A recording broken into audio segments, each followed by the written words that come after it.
जब एक माता पिता अपने बच्चे के प्राइवेट स्कूल की किताबें स्कूल से खरीदने के बजाय बाहर से खरीदते हैं तो उन्हें बुरी तरह बेइज्जत करते हुए उनके बच्चों को सीधा स्कूल से बाहर निकालने की धमकी दी जाती है।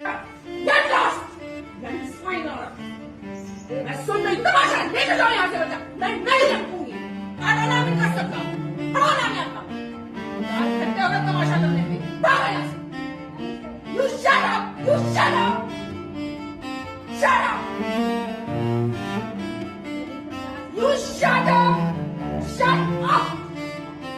यार मोहब्बत 6 घंटे चाहिए तुमको बात समझने के लिए 6 घंटे चाहिए। You shut up! Shut up! बच्चे लाके दीजिए प्लीज, बचाइए, लाके दीजिए बच्चे, निकालिए यहाँ से बच्चे, हटाओ इससे से ना, तुरंत हटाओ यहाँ से ना। You shut up! Shut up! Shut up! इन दिनों ये वीडियो सोशल मीडिया पर काफी वायरल हो रही है, जिसमें दावा किया जा रहा है कि ये प्राइवेट स्कूल की प्रिंसिपल एक पेरेंट्स को इसीलिए इतना डांट रही है क्योंकि उन्होंने अपने बच्चे की स्कूल की किताबें स्कूल से खरीदने के बजाय बाहर से खरीदी, जो उन्हें काफी सस्ते दामों पर मिल रही थी। लेकिन शायद स्कूल के प्रिंसिपल को यह बात पसंद नहीं आई और वो उस बच्चे के पेरेंट्स को इतनी बुरी तरह बेइज्जत करते हुए उन्हें सीधा स्कूल से बाहर निकालने की धमकी देने लगी। अब प्रॉब्लम ये नहीं है कि प्रिंसिपल ने ऐसा बर्ताव क्यों किया, बल्कि प्रॉब्लम यह है कि उसे पता है कि वो ऐसा बर्ताव कर सकती है, क्योंकि उनके ऐसे बर्ताव पर पेरेंट्स ज्यादा कुछ कर नहीं सकते। अगर उन्होंने कुछ ज्यादा हंगामा करने की कोशिश करी तो उनके बच्चों का करियर बर्बाद हो सकता है। अभी यही सेम चीज आपको प्राइवेट हॉस्पिटल्स में भी देखने को मिलेगी, जहाँ एक इमरजेंसी के समय जब एक पेशेंट हॉस्पिटल में भर्ती होता है तो उस वक्त उससे हर चीज का मनचाहा दाम वसूला जाता है, क्योंकि उन्हें पता है कि ऐसी सिचुएशन में उनसे कोई सवाल नहीं पूछ सकता और यहीं से आपका शोषण होना शुरू हो जाता है। जय हिंद, मेरा नाम है अनुराग शर्मा और स्वागत है आपके एक नई वीडियो में। किसी भी डेवलपिंग या डेवलप नेशन का बेसिक बेंचमार्क क्या होता है? सड़कें, स्काई स्क्रैपर या स्टॉक मार्केट? नहीं, बल्कि उस देश का सबसे बड़ा बेंचमार्क होता है अफोर्डेबल एजुकेशन और एक्सेसिबल हेल्थ केयर। ये कोई लग्जरी नहीं है जो सिर्फ प्रिविलेज लोगों को ही मिलनी चाहिए। ये वो दो पिलर है जिन पर एक सोसाइटी की बुनियाद खड़ी होती है। लेकिन हमारे देश में बेसिक नीड सर्विस की कैटेगरी से निकलकर प्योर, अनरेगुलेटेड और रूथलेस बिजनेस बन चुका है। अब असल प्रॉब्लम तो तब शुरू होती है जब शिक्षा और स्वास्थ्य का मोटिव सर्विस से शिफ्ट होकर प्रॉफिट मैक्सिमाइजेशन पर आ जाता है, जहां से एक आम आदमी का इंस्टीट्यूशनलाइज शोषण होना शुरू हो जाता है। हमारे देश की आधे से ज्यादा आबादी एक ऐसे ट्रैप में फंसी हुई है जहां एक प्राइवेट सेक्टर इतना महंगा है कि एक मिडिल क्लास परिवार की 60 से 70% कमाई स्कूल्स और हॉस्पिटल्स के बिल भरने में ही चली जाती है, और सरकारी सिस्टम इतना स्लो और लापरवाह है जहां एक मिडिल क्लास परिवार अपने बच्चों या घर के मरीज को भर्ती नहीं करना चाहता, जिसके लिए वो शायद सरकार को टैक्स भी भरता है ताकि सरकार उन्हें अच्छी एजुकेशन और हेल्थ केयर प्रोवाइड करा सके।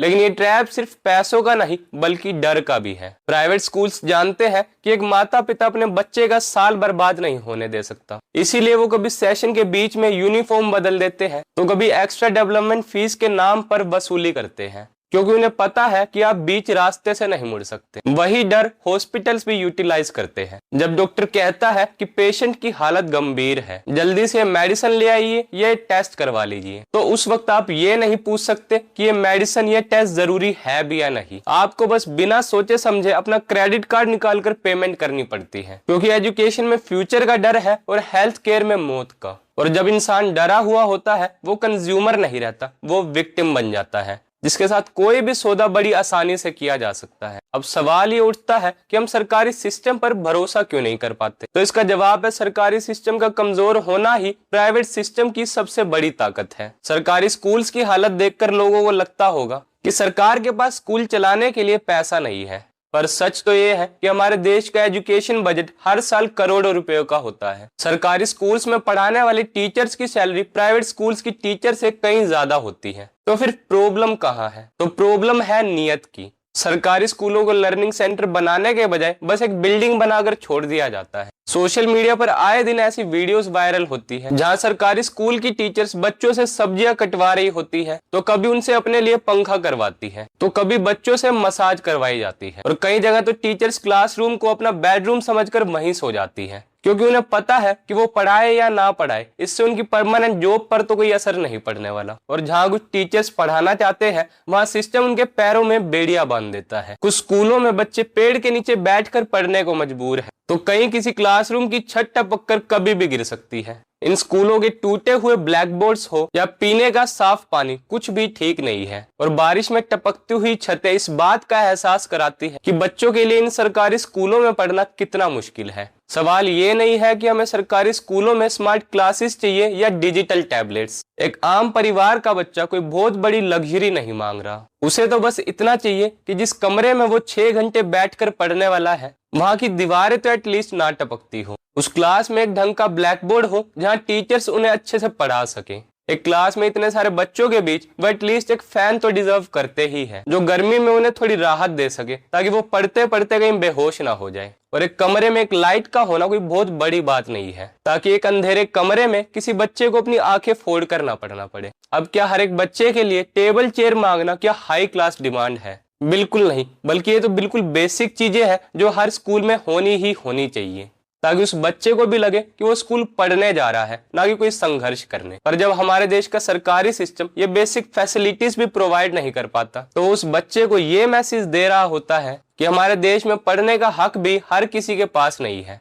ये हक भी सिर्फ पैसों वालों के पास ही होता है, जो एक प्राइवेट स्कूल में काफी हाई फीस पे करके एक माता पिता अपने बच्चे को प्रोवाइड करवाता है, ताकि उनके बच्चों का भी भविष्य भी कहीं उन सरकारी स्कूलों के अंधेरे कमरों की तरह अंधकार में ही ना चला जाए। और यहीं से शुरू होती है प्राइवेट स्कूल्स की गुंडागर्दी, जो व्हाइट कॉलर पहनकर बच्चों के माँ बाप से फीस के नाम पर वसूली करते हैं। आज के समय स्कूल्स नहीं बल्कि सब्सक्रिप्शन सेंटर्स बन चुके हैं, जहां एक बच्चा जब एक क्लास से दूसरी क्लास में पास होता है तो उसका नाम, रोल नंबर, एडमिशन नंबर सब सेम रहता है, लेकिन फिर भी ये स्कूल वाले हर साल एडमिशन फीस के नाम पर उस बच्चे के माता पिता की जेब में डाका डालते हैं। मतलब आप खुद सोच कर देखिए, जब एक बच्चा एक क्लास से दूसरी क्लास में पास होता है तो फिर उसे दोबारा उसी स्कूल में एडमिशन लेने के लिए एडमिशन फीस क्यों भरनी पड़ती है, वो भी हर साल। अगर एक बच्चा फर्स्ट क्लास से लेकर 12th क्लास तक एक ही स्कूल से पास करता है तो इसका मतलब है कि उस बच्चे को स्कूल में टोटल 12 बार एडमिशन लेना पड़ा होगा। लेकिन ये तो इसकी सिर्फ एक शुरुआत है। स्कूल मैनेजमेंट की असली बिजनेस प्लानिंग तो तब शुरू होती है जब बच्चों के बुक सेट बेचने का वक्त आता है। आपको शायद ये सुनकर हैरानी होगी कि अगर आज के समय आप एक छोटी क्लास के बच्चे का बुक सेट खरीदने जाओ तो उसकी कीमत भी कई हजारों रुपयों में होगी, जितने में शायद आप अपने घर का महीने भर का राशन खरीद लो। मॉन्टेसरी स्कूल की ये इंग्लिश की किताब है, नाम है बर्लिंगटन इंग्लिश। इसकी कीमत कितनी है? सिर्फ एक किताब की 1035 रुपए। तो माननीय सरकार जी, अगर अब्दुल टाइट हो गया हो तो स्कूलों को भी टाइट कर दो। इतनी महंगी किताबें, अब्दुल टाइट होने के चक्कर में हिंदू टाइट हुआ जा रहा है। धांधली चल रही है आजकल के स्कूल्स में। मैं आपको उसका एक छोटा सा एग्जांपल दिखाना चाहता हूँ। आप बस ये देखो, ये है बुक्स जो मैं अभी अपने बेटे के लिए अपने स्कूल से लेके आया। सबसे बड़ी बात कि ये सारे के सारे आपको स्कूल से लेने पड़ेंगे, आपके पास कोई ऑप्शन नहीं है, ठीक है। अब इसका पेमेंट मैंने कितना किया है आप जरा ये देख लो, 9,000 रुपए सिर्फ इन चीजों के लिए, ठीक है। चलो ये भी ठीक है, मैं मान लेता हूँ कि चलो स्कूल की तरफ से आप बुक्स दे रहे हो, आप मुझसे 9,000 रुपए चार्ज कर रहे हो। पहली बात तो ये बहुत ज्यादा है। दूसरी बात, चलिए आपने ले लिया। सबसे बड़ी बात ये है कि ये मुझसे इंसिस्ट कर रहे हैं कि नहीं, आपको पेमेंट कैश में करना पड़ेगा। अब गाइस आप मुझे एक बात बताओ, पूरे इंडिया में सिर्फ वो एक्टिविटीज कैश में करी जाती है जो इलीगल। स्कूल ऐसा क्या इलीगल एक्टिविटी कर रही है कि ये मुझे इनके पेमेंट्स कैश में करने के लिए कह रही थी? और जब मैंने आवाज उठाया तो मुझसे ये कह रहे हैं कि थर्ड पार्टी ने हमें बोला है कैश में लेने के लिए, इसलिए हम पैसे कैश में लेंगे। अब आप मुझे एक बात बताओ कि मैं एज अ पेरेंट कहाँ गलत हूँ अगर मैं इनसे कह रहा हूँ कि नहीं, मैं यूपीआई में पेमेंट करूंगा, मैं कैश में पेमेंट नहीं करूंगा। क्या आप इमेजिन कर सकते हो कि एक प्राइवेट स्कूल में छोटे छोटे बच्चों के स्कूल का कोर्स कितना महंगा है, जिसमें से कुछ बुक्स तो ऐसी भी होती है जो उन्हें कभी पढ़ाई ही नहीं जाती, क्योंकि वो बुक्स उनके सिलेबस का हिस्सा है ही नहीं। वो तो बस आपका बिल बढ़ाने के लिए सेट में ऐड कर दी जाती है। अब प्रॉब्लम यहाँ भी वही है कि आप आर्ग्यू किससे करोगे। अगर आप किसी से बहस करने जाओगे भी तो जवाब में आपको यही सुनने को मिलेगा कि अगर आपको इतनी ही प्रॉब्लम है तो आप अपने बच्चे का नाम कटवाकर किसी दूसरे स्कूल में करवा लीजिए। लेकिन ये इसका कोई सोल्यूशन नहीं है, क्योंकि सरकारी स्कूल में आप अपने बच्चे को डाल नहीं सकते, और अगर किसी दूसरे प्राइवेट स्कूल में आप डालोगे तो वहां भी यही सेम चीज रिपीट होगी। अब स्कूल की ये लूट तो फिर भी एक शेड्यूल लूट है। आपको पता होता है कि हर साल मार्च अप्रैल के महीने में आपकी जेब कटने वाली है और आप इसके लिए मानसिक रूप से तैयार भी रहते हैं। लेकिन प्राइवेट हॉस्पिटल्स का बिजनेस मॉडल इससे भी ज्यादा खतरनाक है, क्योंकि वहां कोई कैलेंडर की डेट नहीं होती, वहां सिर्फ एक इमरजेंसी होती है। स्कूल में तो आप अपने बच्चे के फ्यूचर के लिए पैसे भरते हो,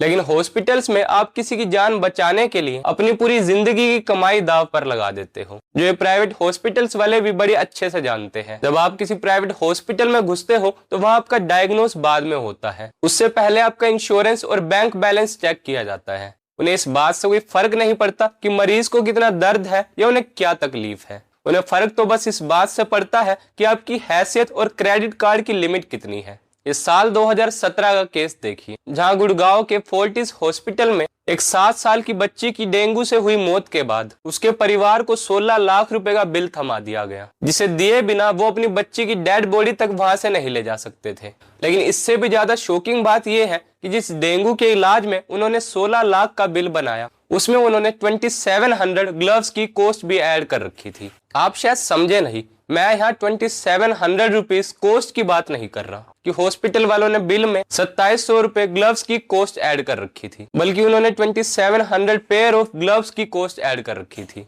कि एक 7 साल की बच्ची जो 31 अगस्त से लेकर 14 सितंबर तक यानी टोटल 15 दिन हॉस्पिटल में एडमिट रही, उसके इलाज में हॉस्पिटल के टोटल 2700 ग्लव्स यूज हो गए थे, जिसका बिल उन्होंने उसमें ऐड कर रखा था। मतलब ऐसा क्या कि पूरा हॉस्पिटल का स्टाफ ही ग्लव्स पहनकर उस बच्ची के इलाज में लगा हुआ था, जो सिर्फ 15 दिन में 2700 ग्लव्स यूज हो गए।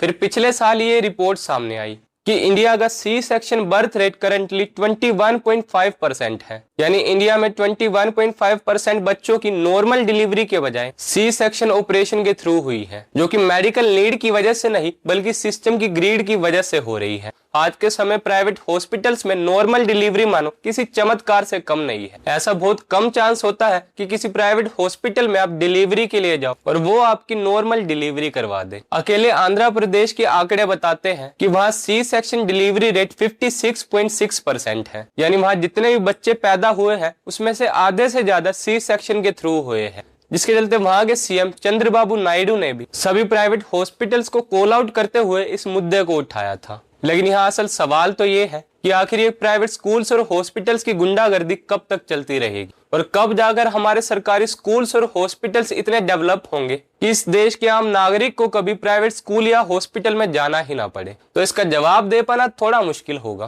क्योंकि हमारे देश में जितने भी बड़े बड़े प्राइवेट स्कूल्स या हॉस्पिटल्स हैं उसमें से ज्यादातर डायरेक्टली और इनडायरेक्टली पॉलिटिशियन से ही लिंक्ड है। कोई पॉलिटिशियन किसी प्राइवेट स्कूल या हॉस्पिटल का चेयरमैन है तो कोई उसका ट्रस्टी है, किसी का खुद का स्कूल या हॉस्पिटल है तो किसी का फैमिली मेंबर उस प्राइवेट इंस्टीट्यूट का ओनर है, जिसके चलते इन प्राइवेट स्कूल्स और हॉस्पिटल्स पर रोक लगाने वाला कोई नहीं और ये हमसे हमारी मजबूरी का फायदा उठाकर हमसे मनचाहा दाम वसूलते हैं। बाकी अगर आप भी कभी किसी प्राइवेट स्कूल या हॉस्पिटल की गुंडागर्दी का शिकार हुए हैं तो हमें कमेंट सेक्शन में लिखकर जरूर बताएं। टिल देन गुड बाय, जय हिंद, वंदे मातरम।